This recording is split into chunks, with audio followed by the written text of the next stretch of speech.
This conversation begins with the preventable death of a 9-year-old boy. First days when Dylan died, in absolute complete shock. 9-year-old Dylan Cope, beloved son of Corinne and Lawrence Cope, died in December of 2022 from septic shock caused by a perforated appendix. We're considering gross negligence manslaughter. Since then, however, the institution that they entrusted with their child's care has been nothing less than an obstacle and an obstruction of gaining justice, truth, and closure on their beloved son's death. There was a lot of me chasing the coroner's office, me chasing the health board. And so from there, it just felt like a real battle to get information and to get answers about this unidentified staff member. Forced to spearhead the fight for justice with not one, not two, but 3 investigations that they were put through. Then we got the report and there were so many surprises. I was just shocked that there seemed to be, from our perspective, little to no probing with staff involved. Feeling increasingly gaslit and uncared about by an institution that's supposedly for healthcare and that we have to pledge our fealty to. My husband didn't feel able to put pen to paper. The tone changed and they became even more guarded and quite combative at times, and we just felt it wasn't necessary at inquest. She was the only person that we felt really showed compassion in a meaningful way. It felt like they were almost gaslighting Lawrence. It wasn't until my husband said, "I'm going to do a public appeal." And then a couple of days later, I had an unexpected phone call from the person I'd been communicating with saying, the NHS's own information which they gave to the Cope family not even fitting their own guidelines. Corinne having to basically rewrite them herself. According to the investigating officer, Lawrence wasn't given the correct safety netting advice on discharge. I was reassured it'll be in the final report, don't worry. It never made it to the final report. It was like an extra dagger in my heart. Years fighting for really basic things that should be done. Dylan Cope was not the first. I dare say he won't be the last. We don't want it to be you that goes through this, ladies and gentlemen. That will stay with Lawrence and I forever. It's done irreparable damage. And I want to make sure that people are not subject to these same behaviours and investigation failures in the future. So join the fight and let's make our NHS safe again. This is Voice of the Valleys with Corinne Cope. Enjoy.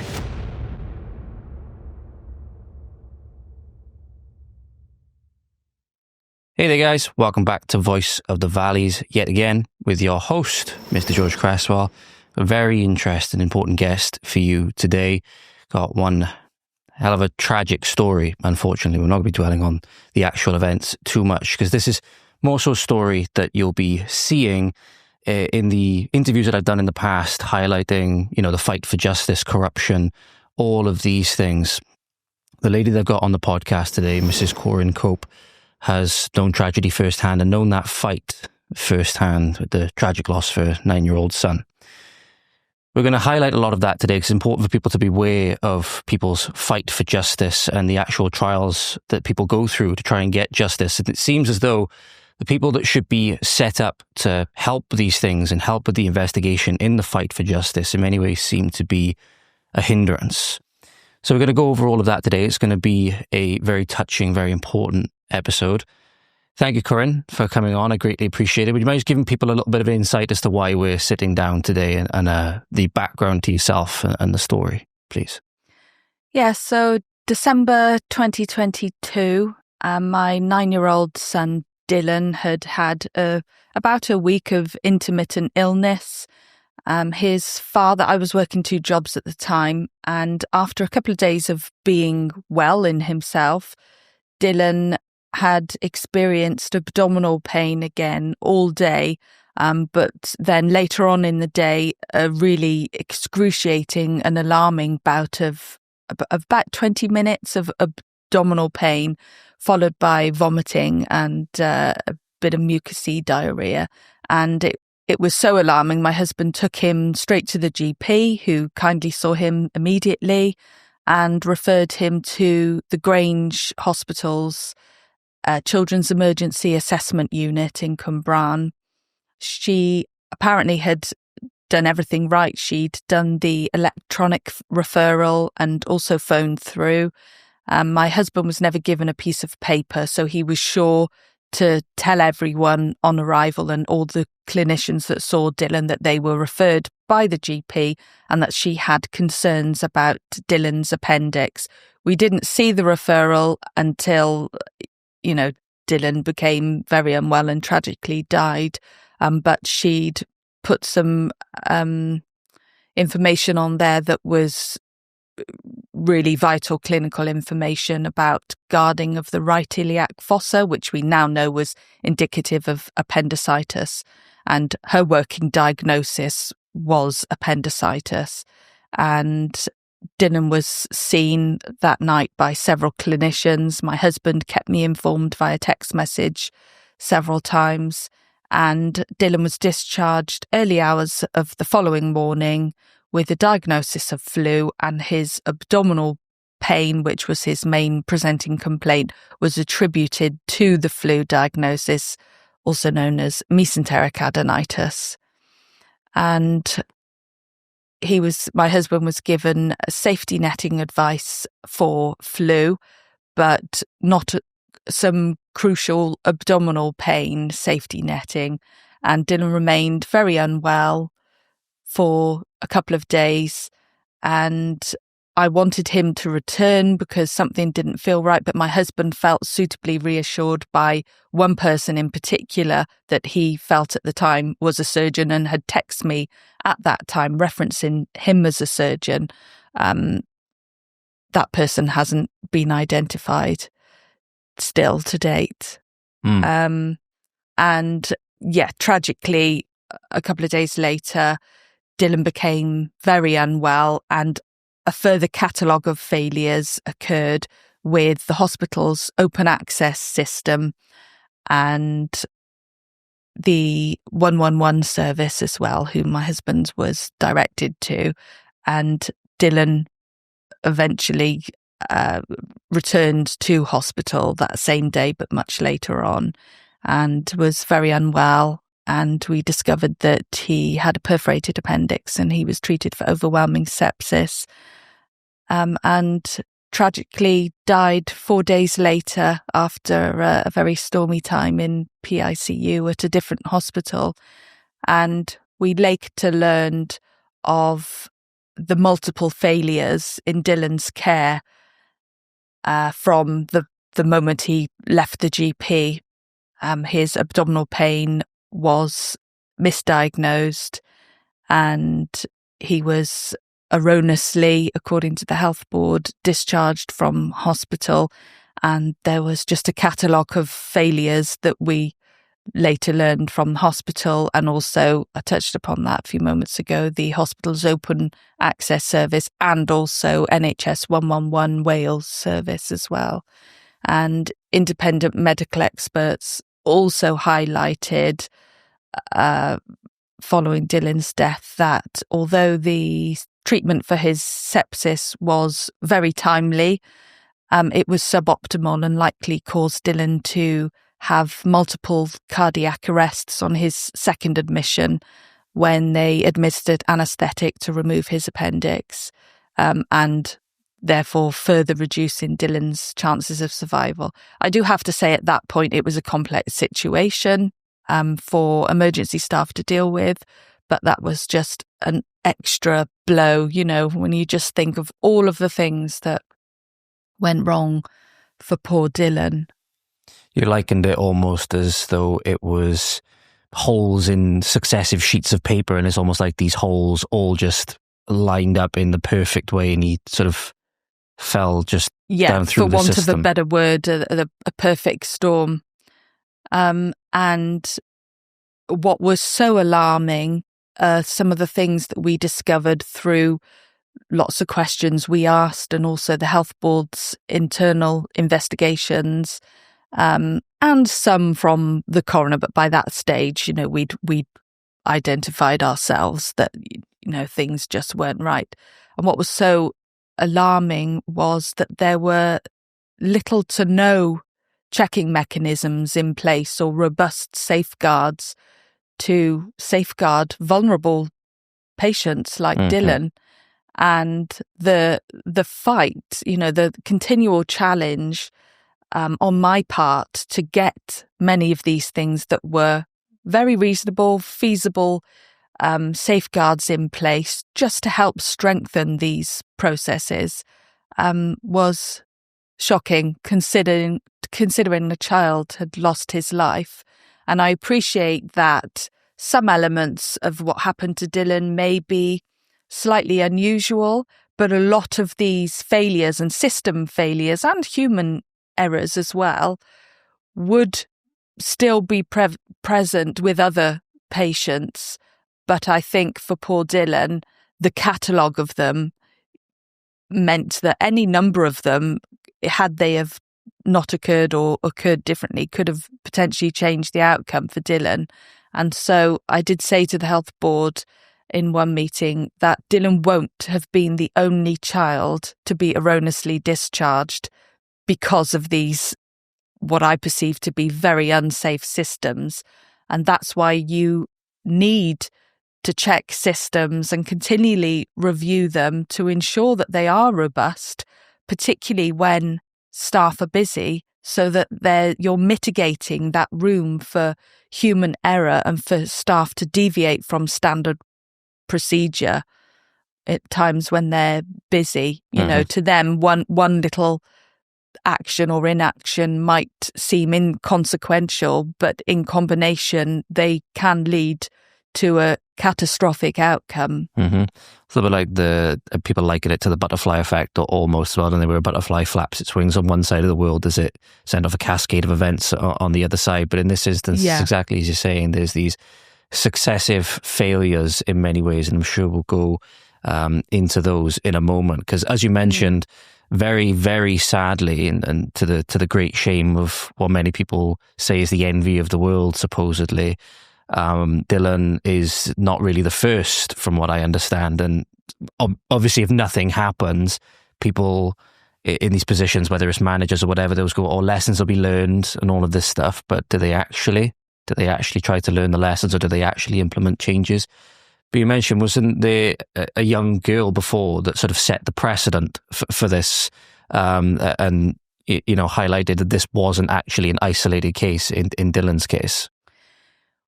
Well, I did say to the health board that in response to my comment that Dylan wouldn't have been the only child to be erroneously discharged, one of the key people communicating with us from the health board in response said, quite oddly, I thought at the time, I appreciate you haven't got the full context here, but said, we haven't had a child sepsis death in several years. And I realised after then that she was referring to a young girl that died from sepsis, contributed to, by the coroner's conclusion, a gross failure of basic care. I don't like the term case, but I'll refer to that child as a case. It was a very different case to that of Dylan's. However, when I tried to pin down what the wider learning was in Dylan's case, I was given many of the things mirrored in this other young child's death from sepsis several years prior. And they were listening to parental concerns, acting on observations. I think it was the introduction of the news scoring, the News and Pew scoring, and a couple of other things. And I said, how can you say that these are wider learning in Dylan's case when the health board put them in this other little girl's action plan, the serious incident action plan, following the investigation into her death.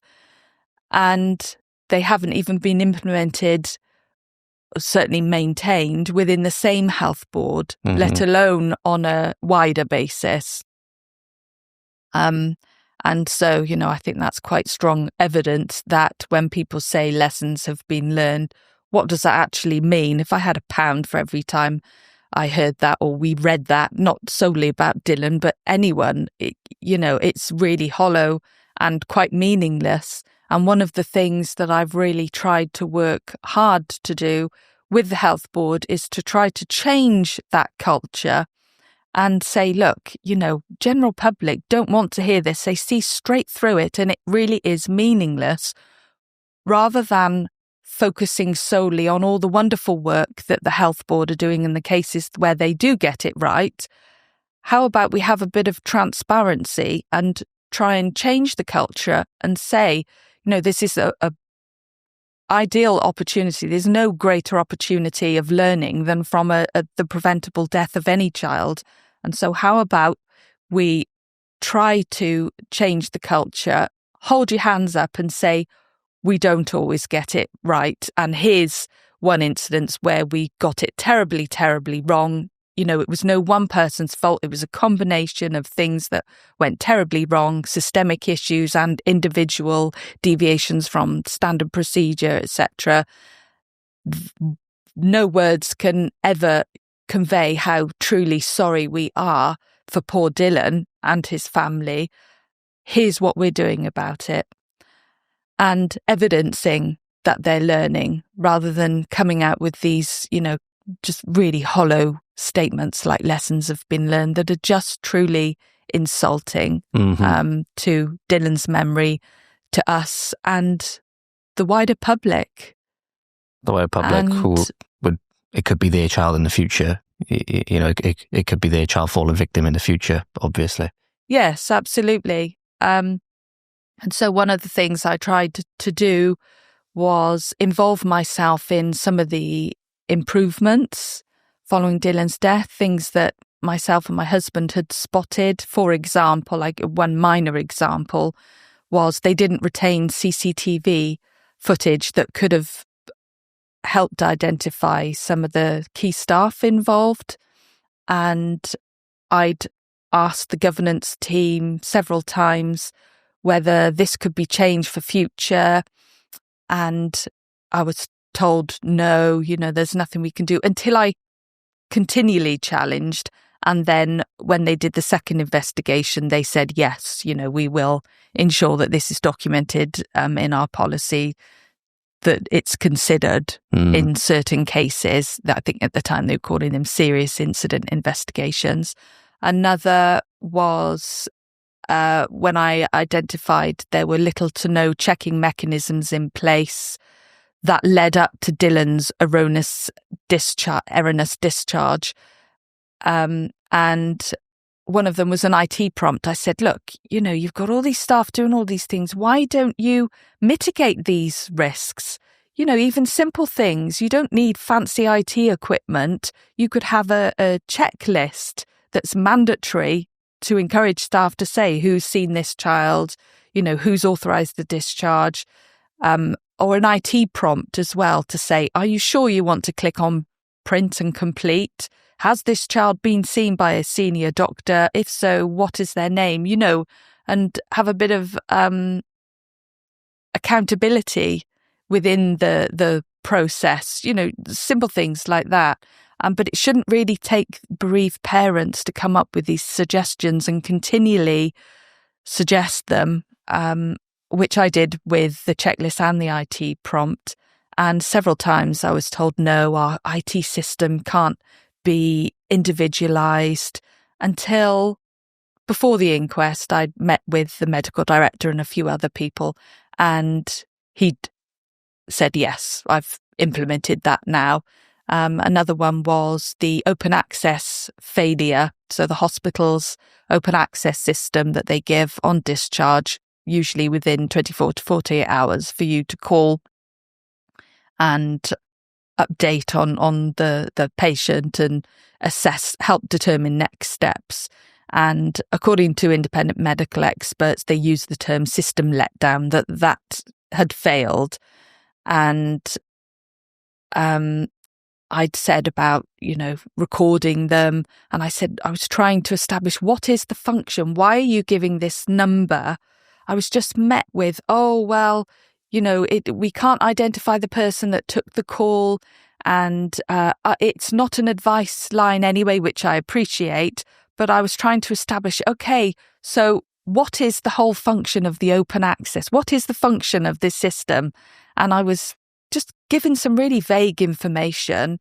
Their job isn't to advise, their job is to, so I eventually established they wanted people to call this number in case they were bringing their child back.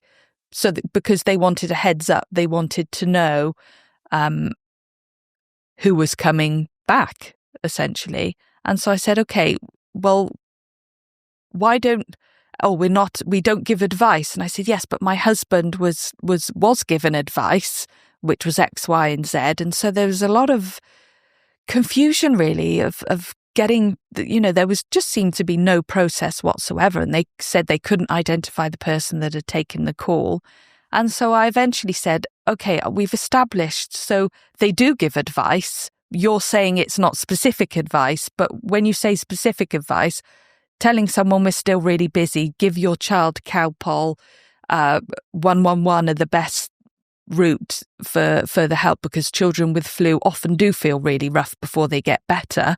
And that was the advice given, and that was in the statement that we'd found, we fought quite hard to get, that was dated 5 days after Dylan died when we did get the statement. So the nurse that answered the call had been very honest in her recollection of the conversation and the advice she gave to Dylan's father. And so I'd, said, well, okay, so you want people to call. Why don't you, instead of using these resources of staff when they're really busy in the middle of a strep A outbreak, taking these calls, why don't you do what our doctor surgeries do, for example, and put an automated call on? If you're going to be so rigid to say, after so many hours, it's 111 or the GP, filter out people and stop using your resources of staff on the front line answering these calls, because the phone must have been ringing continuously. And so my husband struggled to get through. And, try and set up a better system, a more robust system, and actually record the calls so that when something like this happens, and perhaps there's a training need identified or a system improvement identified, so that can be captured. A child has died and you're telling me it's not about blame, but we're trying to piece all of the things that have gone wrong. And you're saying that the person that answered the call can't be identified. I find that, quite shocking, really, that they don't have these, or didn't have these systems in place. And so I don't think Dylan would have been the only child to have slipped through the net. But yes, the only child to have slipped through the net to the extent that, is avoidable harm and loss of life has occurred. And that person you said, I got it from there's then two people that they said couldn't be identified, because there was the one person who I believe initially met your husband as he went into the hospital, a face mask, who you were under the impression that he was some kind of surgeon or whatever. And then there's also this other person who took a phone call that they couldn't identify. Is that two different people? They were two different people. There are two, possibly three staff unidentified, although one has now been identified, and that's the nurse that took Dylan's father's phone call a couple of days after discharge. When he called the open access number. For a long time, we were told that that person couldn't be identified. And I received the draft SI report, a serious incident investigation report, about 6 months after Dylan died. And I was just reading it thinking, what is this? It just tells us nothing. And there seemed like there'd been little to no probing of staff, and staff were saying different things. And one of the key issues was that this person wasn't identified. We couldn't identify the person that took the call. And so I went back and continually challenged. I eventually sent a screenshot of my husband's mobile phone showing that the call had lasted 2 minutes. And I said, look, she was female. This call happened. I don't believe that, you can't identify this person.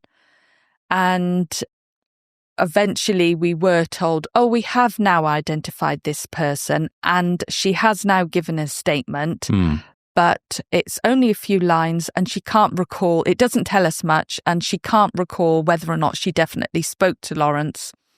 And I was able to use this information during the preliminary inquest, preliminary hearing, and text our barrister about it because we weren't speaking. It was our legal representatives that were allowed to speak on our behalf. And I was able to say, this statement exists. We've been told it exists. And the health board's legal team said the same, that it's only a few lines and we don't know, this person doesn't know for sure that they took the call. And so the coroner was quite stern in her response and said, if this exists, I want this statement as it is. I don't need it on fancy headed paper or anything like that. If it's a signed and dated statement, I want to see it. I will be the judge as to whether it's relevant or not. And when we eventually got sight of it from our solicitor, it was dated just 5 days after Dylan had died. And it was certainly more than a few lines. And this person, this nurse, had been very honest in her recollection and said that she'd felt really concerned that she'd unintentionally delayed the care that Dylan had needed, and said more than once to persist with 111 when his father said he was worried and he really doesn't look very well. She said that children with flu often do feel really rough before they get better, advised to give him Calpol, etc., and said that A&E were still very busy, which deterred him and gave him a false sense of reassurance, I think. So that was one staff member. We have been given a reason as to why that statement had not been submitted formally for 6 months. It could be genuine. I've no idea. I wasn't there, so I don't know. But at best, this seems like an investigation really being poorly handled and, vital information either being withheld or just not being kept a track of, which I find really concerning. Absolutely. I completely agree with you. And then we have 2 other unidentified staff that remain unidentified unless they're the same person. I don't know. But one is a doctor that the male nurse that discharged Dylan says handed him early hours of the morning of the 7th of December, handed him a printed discharge notification that was printed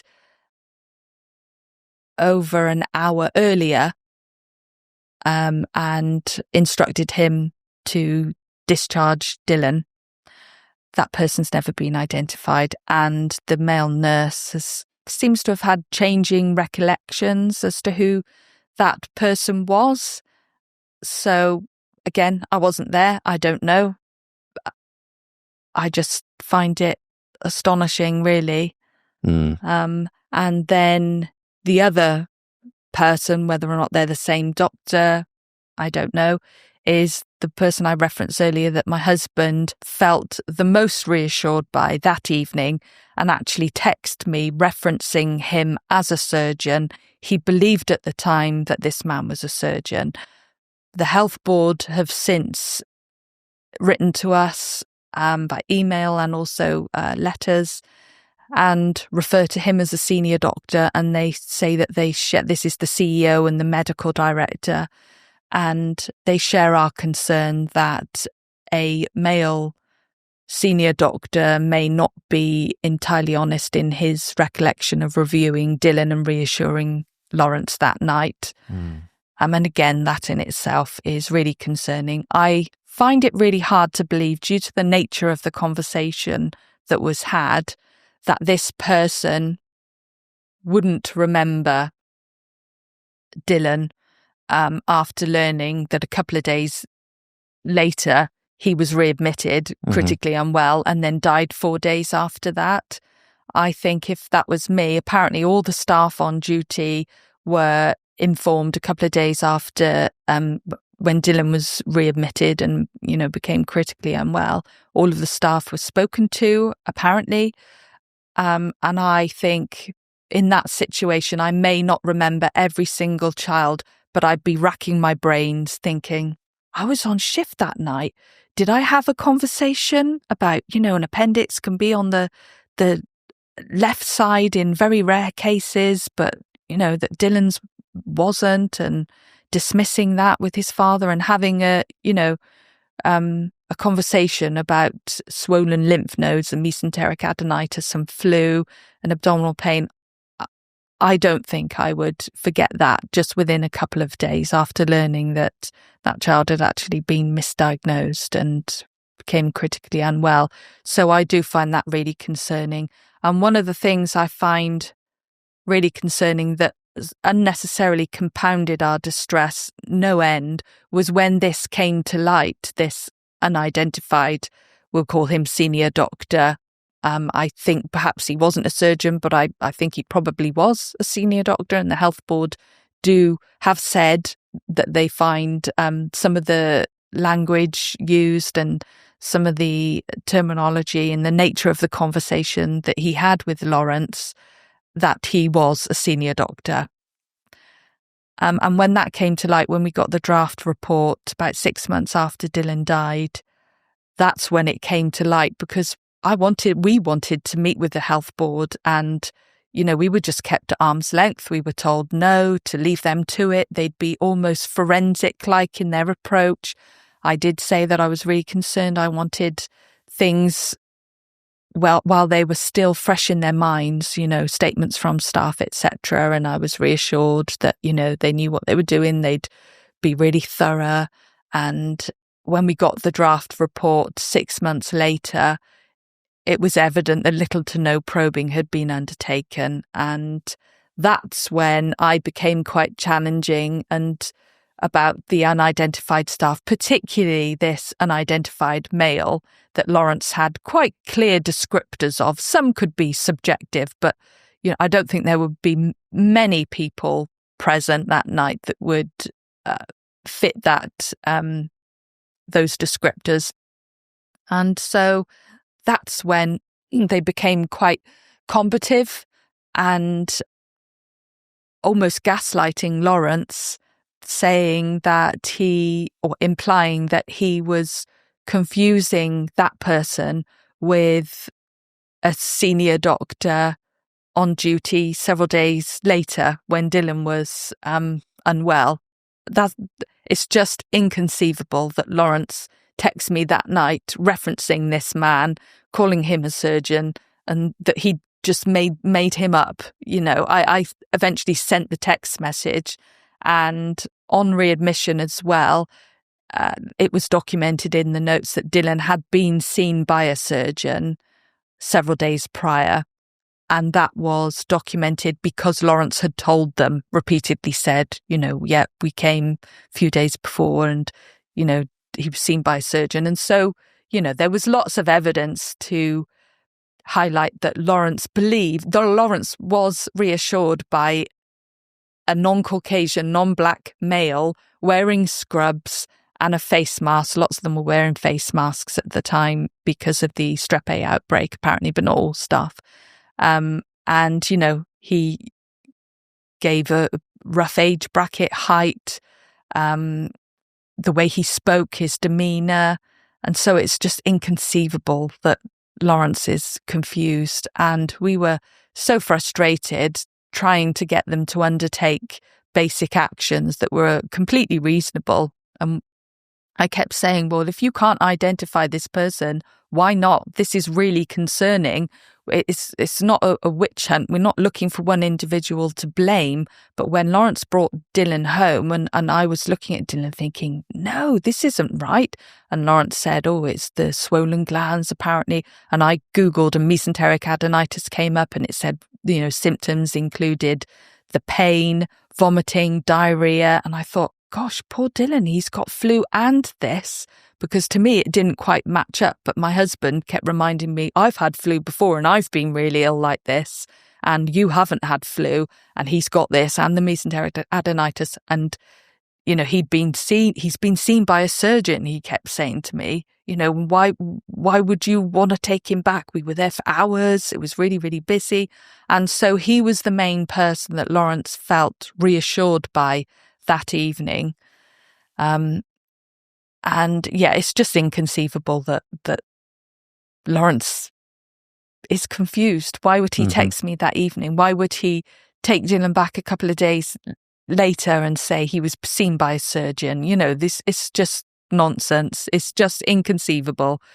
And so I said, well, what's really concerning is that you can't identify this person, that you claim you don't know who he was. Somebody will know who he was. And I'm pretty sure that he will know who he was. He will recall seeing Dylan. And I said, how can you be certain that it wasn't some stranger that breached security wearing scrubs and a face mask? And as crazy as it seems, it has happened before in other hospitals.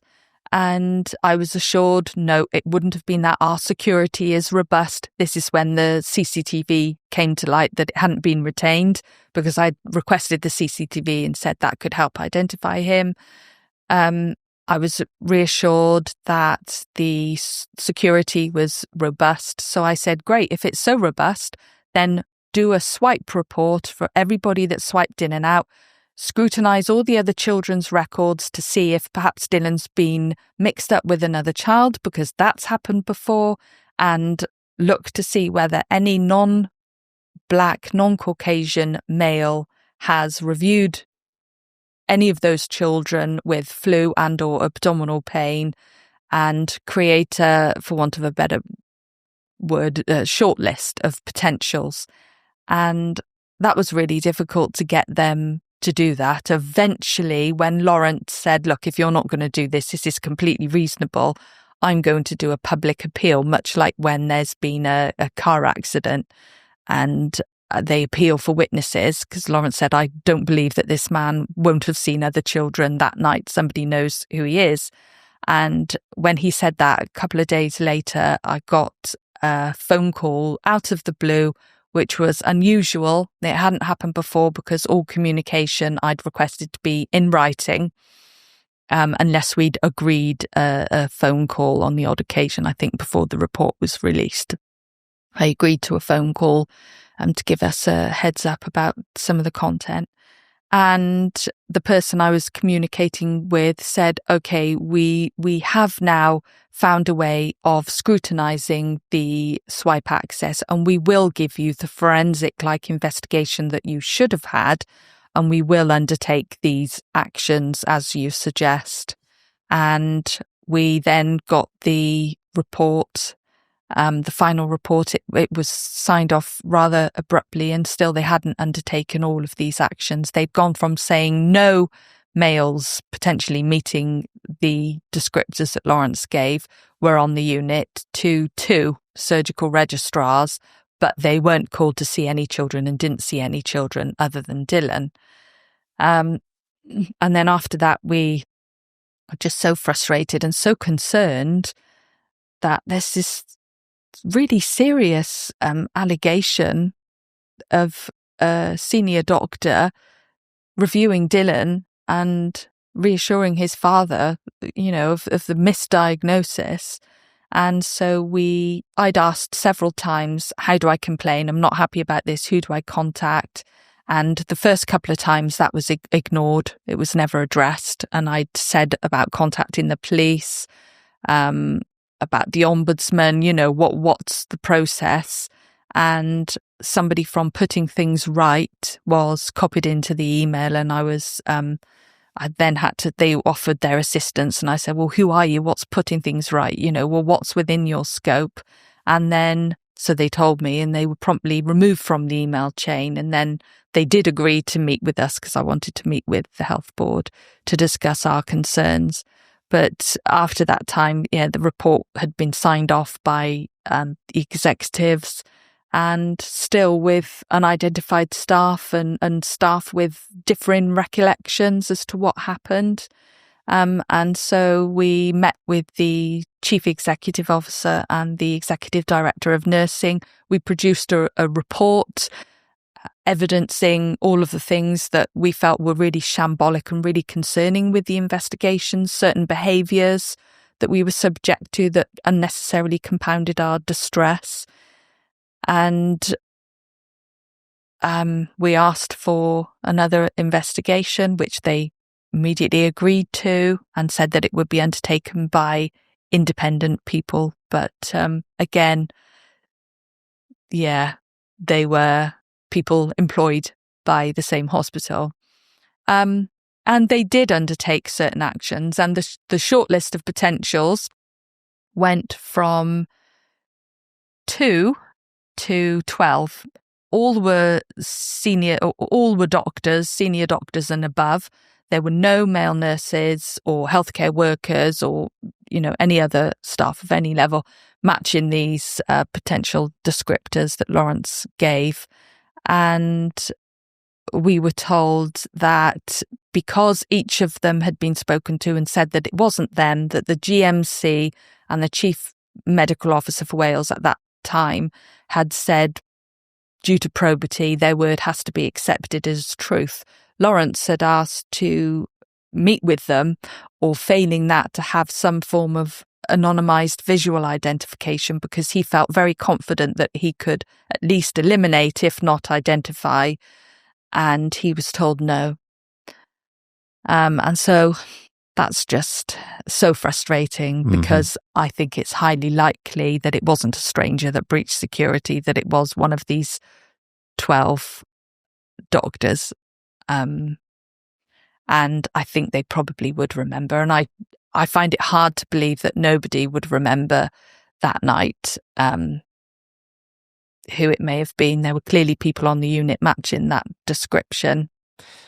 And that's why I asked as well, just to go into that, because I wonder how much of it is because they genuinely can't do it, whether it's because of incompetence or whatever. They can't find this person because, they can't figure it out, or are they covering? Are they hiding? Are they obfuscating? And I've spoken with people in the past, Justine and Victoria, the cultures, exactly as you mentioned before, the culture within the NHS is definitely not a good one, for the most part, from what I understand.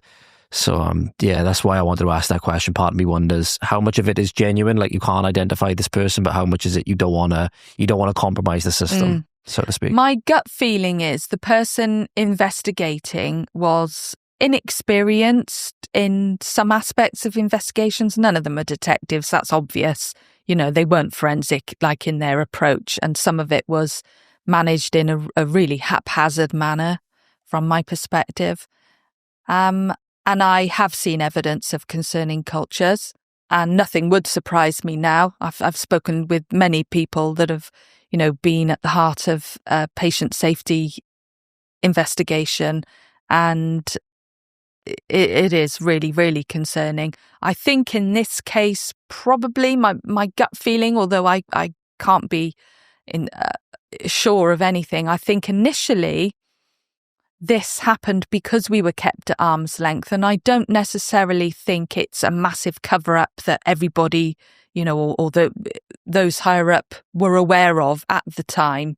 I think it's mismanagement, and also due to their prevarication when these issues came to light, that's the key reason why this person remains unidentified. From some of the information that Lawrence has given, and from they're now on their third investigation, I think they will have a very good idea as to who it may have been from some of the descriptors that Lawrence gave. But without evidence, apparently he didn't document in the notes, but lots of people weren't documenting things in the notes that night. That's come to light through some of the evidence. And so, yeah, I think the person themselves knows who they are. And I think there will be certain people in the health board that will have a very good idea as to who it may have been and what may have happened and why they may have seen Dylan. And something else really concerning the other doctor, that the male nurse that discharged Dylan early hours of the next morning gave him the instruction to discharge Dylan, not being identified. Again, I just think that's very poor investigation from the outset. And if this person does exist, if the male nurse's recollection is correct. And there was a nurse who took Dylan's final observations, and apparently those observations were concerning and meant that Dylan should have been admitted on those observations alone, but he wasn't. And again, this came to light that this nurse hadn't submitted a statement. I was told that everyone on duty had been spoken to, and countless times I'm still asking them now, can I have a statement from this nurse? Who was she? Why did she escalate the observations? Again, it's not a witch hunt. It's one thing in a catalogue of errors that has occurred.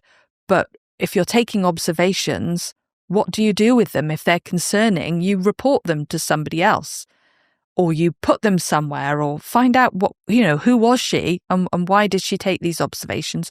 What did she do with them versus what was she required to do with them?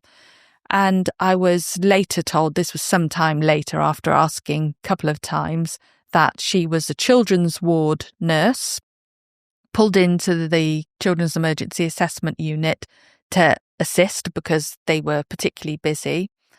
And she was never interviewed, and I've asked for a statement from her, and they've never given a statement. And in response, they keep saying the coroner didn't ask for one.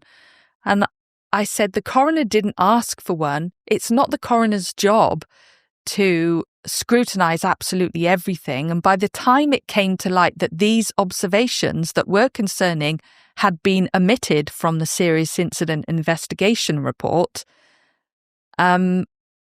possibly intentionally, possibly not. I've got my, own belief as to why they weren't included in the report. And so, it's no good blaming the coroner. You didn't do the investigation properly. You assured me that everybody that saw Dylan had submitted a statement, and yet that's incorrect, because we haven't had a statement from this nurse. What did she do with the observations? And I find that very strange that she wasn't interviewed. I mean, a child's died at the end of the day. What parents want goes so much deeper than an admission of liability. We want to know all of the things that went wrong so that we can ensure optimal, meaningful learning, and that there is some accountability as well. Yeah, accountability seems to be the big one that they want to avoid at all costs, is the way that it seems. I can understand looking at the whole situation objectively as one can be in my unfortunate situation. I can understand that it's no one person's fault. It's a catalogue of things that just went terribly wrong. But everyone does need to be accountable. Not just the health board, it's individuals as well, because without accountability, how can there be meaningful learning? And this is a key thing that's, going really wrong with these catastrophes, because certain behaviours and investigation failures are hindering optimal learning. And I just think it's a terrible shame, because they're not only letting future patients down and previous patients like poor Dylan, but also staff down as well, because staff on the front line are usually the ones that are hauled in front of the coroner when something like, a preventable death happens and they have to answer questions, the executives and people higher up get to, sit in their comfy chairs in the boardroom or whatever it is that they do and issue their vague, meaningless lessons have been learned statements when really have they? Very likely not. And that's why I always keeps coming back to the visual of almost like a mafia family where the ones at the top are really insulated and, very rarely do they get hauled in front of the courts or hauled in front of the coroner or whoever it is. It's almost like the nurses or the doctors or whoever it is on the ground that gets hauled in front when either they're just operating on, initiatives that they've been given from higher ups or whatever. It's exactly as you said, the ones that are at the top that are really well insulated and they'll say, lessons will be learned, we'll do this, we'll do that. But part of me thinks it's almost like they want the status quo to go on as normal. They don't want to rock the boat because of what they may have to lose or whatever. But ultimately then, the ugly truth manifests itself. In Dylan's case, it manifests itself in the case of that young girl we talked about previously. It'll manifest itself again in the child, because lessons won't be learned, that it will likely happen again in the future. God forbid. Obviously, God forbid. I do think some lessons have been learned, but when a child dies a preventable death or there's avoidable harm to anyone, not solely children, but people need to be meticulous in thought and action in their responses and their improvements. It shouldn't take 3 investigations, should it? That's the thing. It shouldn't take 3 investigations. If you investigate well, you would only investigate once.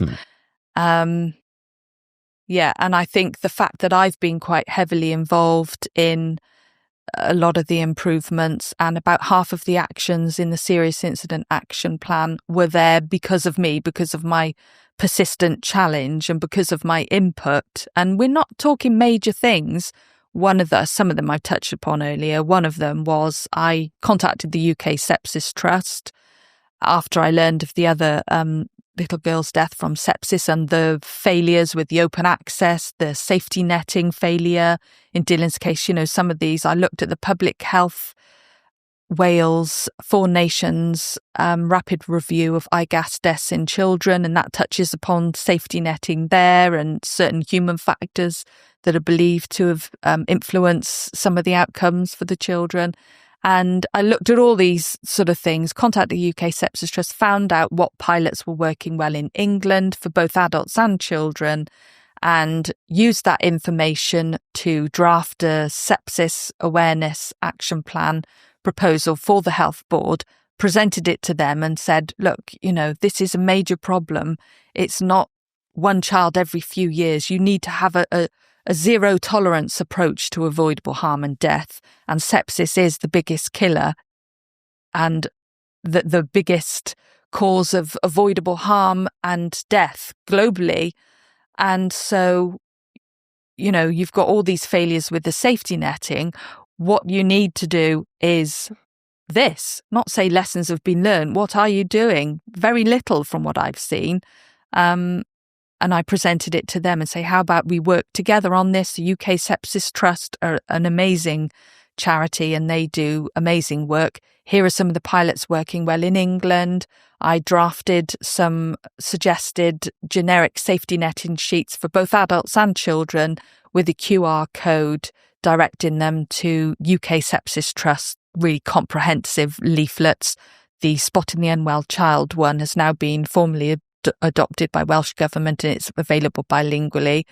And that one's been endorsed by NICE. It bears the NHS logo. All of the hard work's been done for you, and made suggestions for a robust open access system and safety netting system so that children in the future and adults aren't failed again, because a lot of sepsis happens in the community, not necessarily solely in hospital, and time is everything. Every minute counts with sepsis. It absolutely does. And so I've tried to address all of these things, but it's not my job to do them. It wasn't my job. That these are fairly straightforward things that one would expect when a child has died. people would get right. And they didn't. And the generic safety netting sheet that they drafted that I saw, I'd been asking to see it many times. I only got to see it just over a year after Dylan died. And there was so much wrong with that. I was astonished and deeply hurt by the approach that was just evidently haphazard, that they just sort of plucked various red flags and put them in this document. It didn't align with NICE guidelines with regards to temperature in children, because that had changed by the time that I saw it. They didn't have the low temperature as a red flag, which was the case in Dylan and many other children that have lost their lives to sepsis. And one of the things in the sheet they called the generic safety netting said as a red flag if your child has ongoing abdominal pain. And according to the investigating officer, the root cause, I disagree that there was one root cause from knowing what I now know of Dylan's death, but they concluded that the root cause of Dylan's death was that his father wasn't given appropriate abdominal safety netting advice on discharge, and that would have alerted him to bring Dylan back sooner. And according to the sheet that or the information he should have been given was that if the abdominal pain persists with Calpol and Nurofen after 24 hours, to bring him back, that was one of the red flags. There were others, and he wasn't given that advice. They accepted he wasn't given that advice that was, potentially life-saving. And on the sheet, it said on their generic sheet, it said if your child has ongoing abdominal pain. And I said, this sheet isn't generic. They were planning on giving it, or had been giving it, following Dylan's death, in conjunction with a condition-specific sheet. But I said, firstly, you're calling it a generic sheet. It's not generic, and this is really risky. According to you, the root cause of Dylan's death was that his father wasn't told if it persists beyond 24 hours to bring Dylan back. Why are you allowing parents and carers to determine what ongoing pain is? For one, it might be a week, might be 3 days, might be 4 days. There was just little to no thought that had gone into this. And I found that deeply insulting to Dylan's memory. And so I tried to work with them and say, okay, what are the barriers here? Why wouldn't you say X, Y, and Z? And I was told, well, we don't want people unnecessarily thinking sepsis.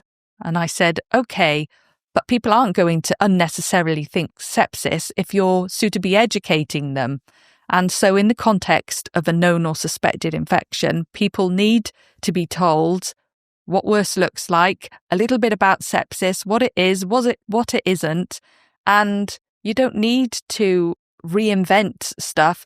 This information exists. The UK Sepsis Trust have comprehensive leaflets. A lot of work's gone into them. So we can signpost to that in the context of a known or suspected infection for both adults and children.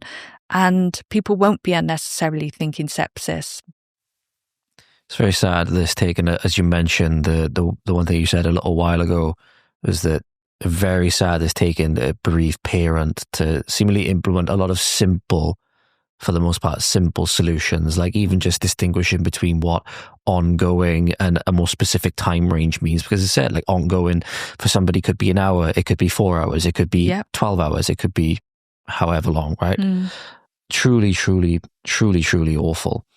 And just the catastrophic series of events that obviously led to Dylan's passing, but also then the obfuscations, what seemed to be the lack of transparency, all of these things. The more and more I talk to people about these things who've had experiences with this, seems as though, again, that they're trying or unknowingly, again, I'm not saying that everybody has potentially a nefarious motive or something like that, but regardless of if it's knowingly or unknowingly, it's getting in the way of justice. And that's obviously people don't like, is getting in the way of justice.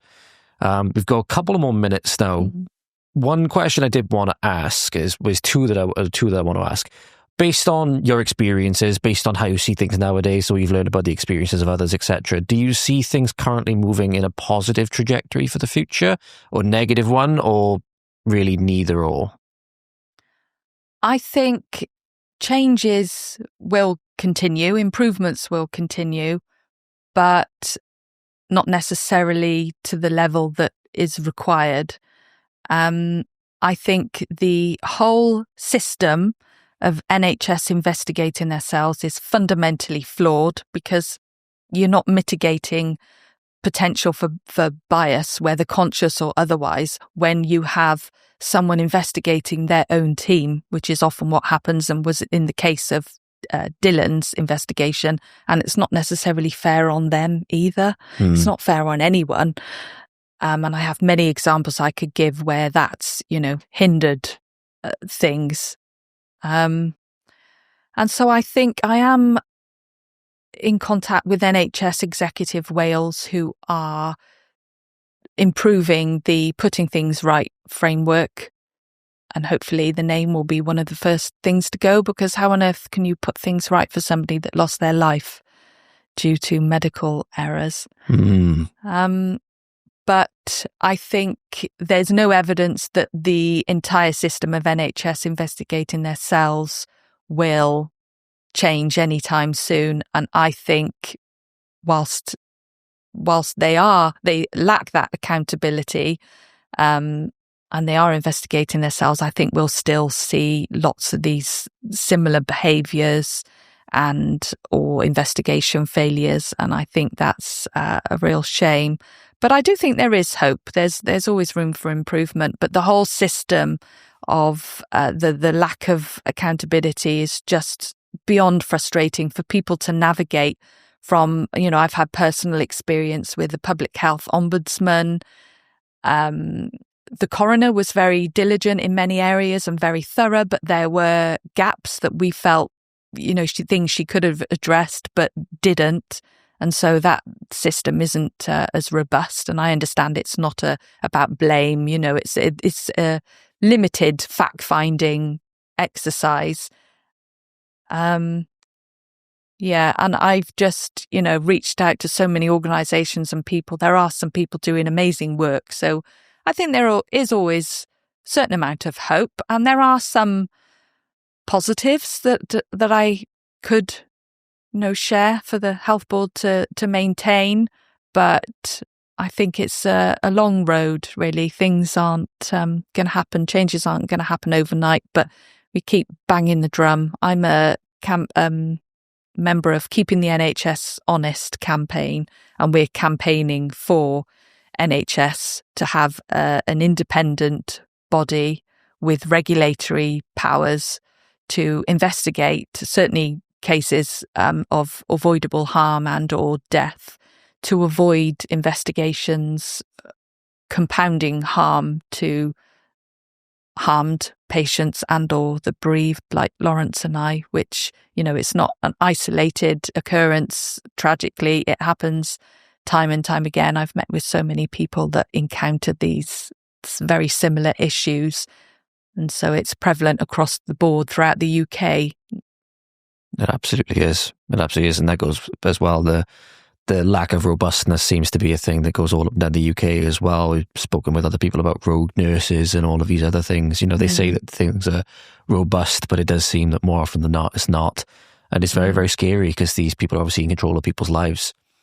The last thing, it came to me as we were talking, I wouldn't normally ask something like this. And obviously I've mentioned before that if you feel uncomfortable answering anything, then obviously please don't feel in any way as though you have to. But mentioned before that there's some people that are seemingly still yet unidentified, or there's a massive chain of events of all different people involved in this. It's a bit of a hypothetical. If all of these people could be gathered in a room and you were able to be told what part each person had played, not in a way that they meant it intentionally, but what their role was, right, and how they contributed to it.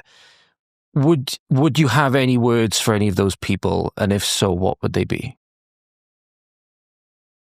Well, firstly, this is something that I've asked the health board repeatedly, particularly after the inquest, because some of the things that Lawrence and I heard were quite alarming. And And we didn't feel satisfied that people had reflected and learnt.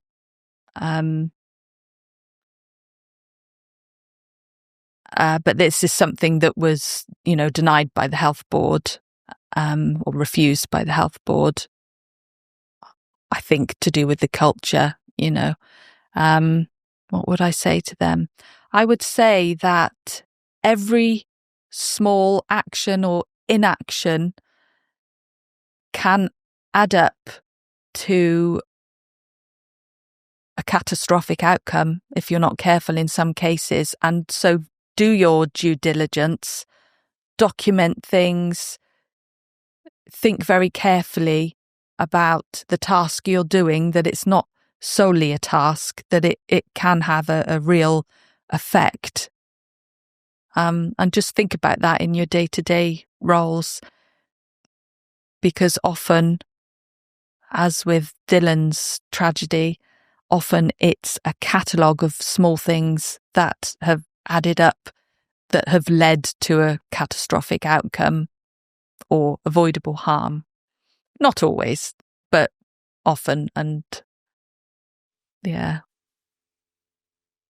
So it's a weird thing to try and think about, isn't it? Admittedly, it is a weird thing to try and think about. But yeah, because you can imagine a lot of people, they just want to fly off the rails, go angry, say all these things in like an emotional way. But it speaks a lot to your character, in my opinion, as well, where you're saying things like, just think about things in your daily life and your daily duties and stuff like that.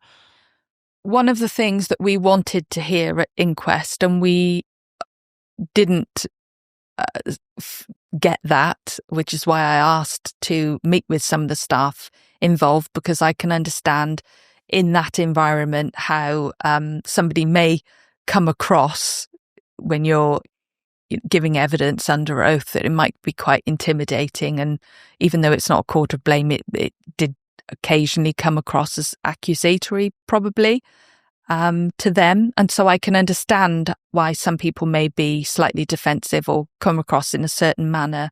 But one of the things that I wanted to hear from two individuals in particular was, I've thought about this little boy every day since, and I'm truly heartbroken. Words can never express how I feel about this.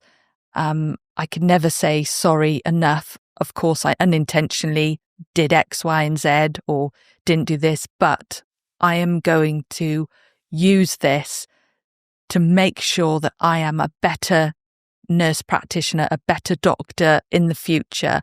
And I will always think of Dylan, and I will never make these same failures again. And I'm truly sorry. But we didn't get that, sadly, from a few of the staff that I think we should have. And had we have had that sort of response, that could have been healing for all.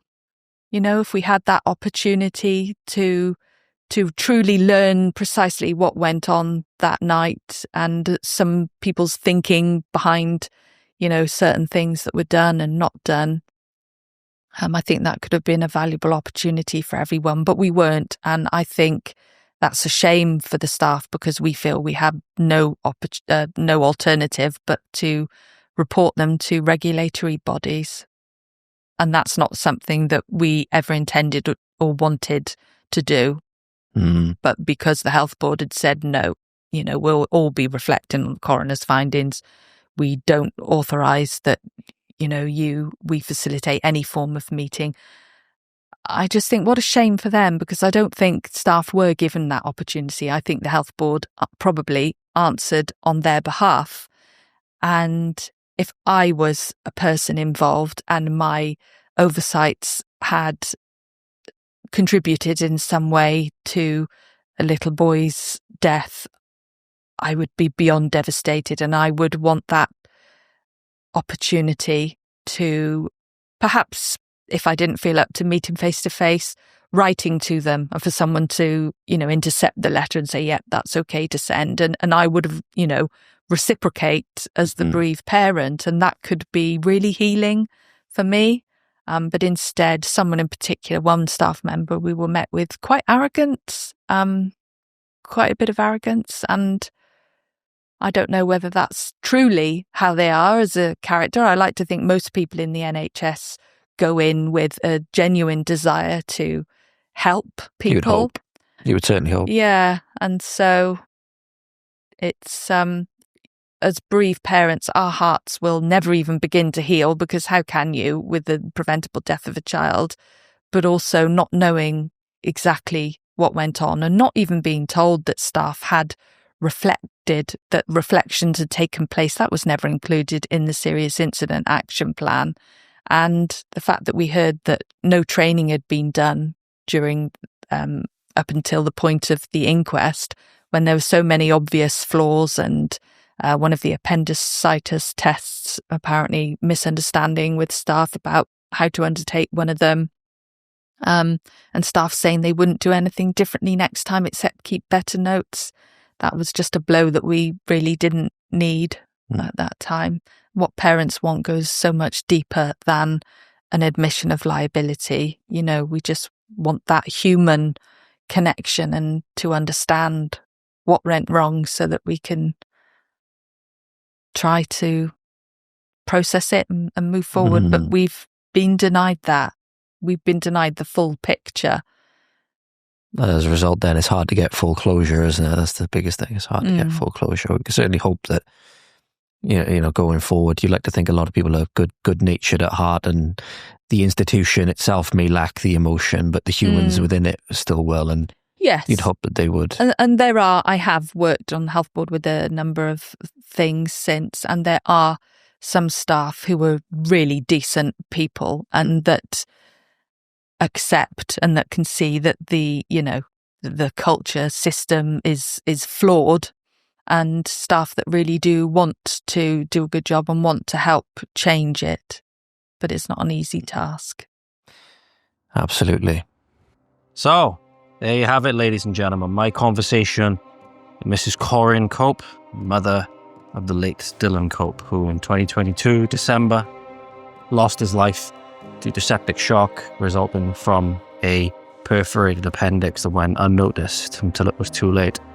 Now, you'd have learned across the course of this interview the things that the Cope family went through, the wrong information they were given, the unidentified individuals, all manner of places where everything just went wrong in a perfect fashion, a perfect storm, as I believe Corinne put it, where Dylan just fell through all of these holes in this pit of paper. And sadly, he's not the first, and very seemingly, especially if things don't change, he won't be the last. Now, we talk endlessly about the things that we can do. Usually politicians just say, oh, we need more funding, we need more taxpayer money, etc.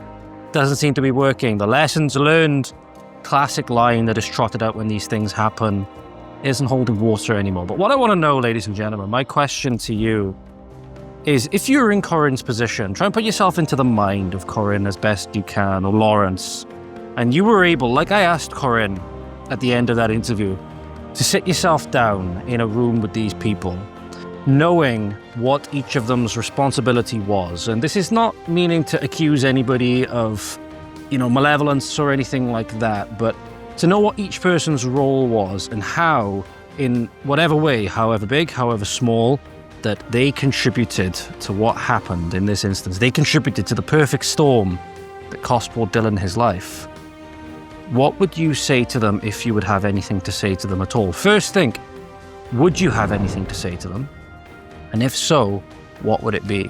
Have a think about it, and if you'd like to, leave it down in the comments. I'd love to know. So a lot of people would think to be very angry initially. As you can see, Corinne, she was more so thinking about how you can apply this in the future in your daily lives. Think about your job a little bit more. And instantly, instead of being vengeful and angry, she's thinking about how it can be used to potentially save the next child, the next family from going through what they went through. I think that's very admirable indeed. Thank you, Corinne, for welcoming me into your home for this interview. I greatly appreciate it. And hopefully we will see justice done in the future, and hopefully we will see true reforms put into place in the future so that things like this will never happen again. Thank you to you, the viewer, for tuning in and supporting the channel, supporting me in my ventures. I hope you find it useful. I'll catch up with you soon. Godspeed.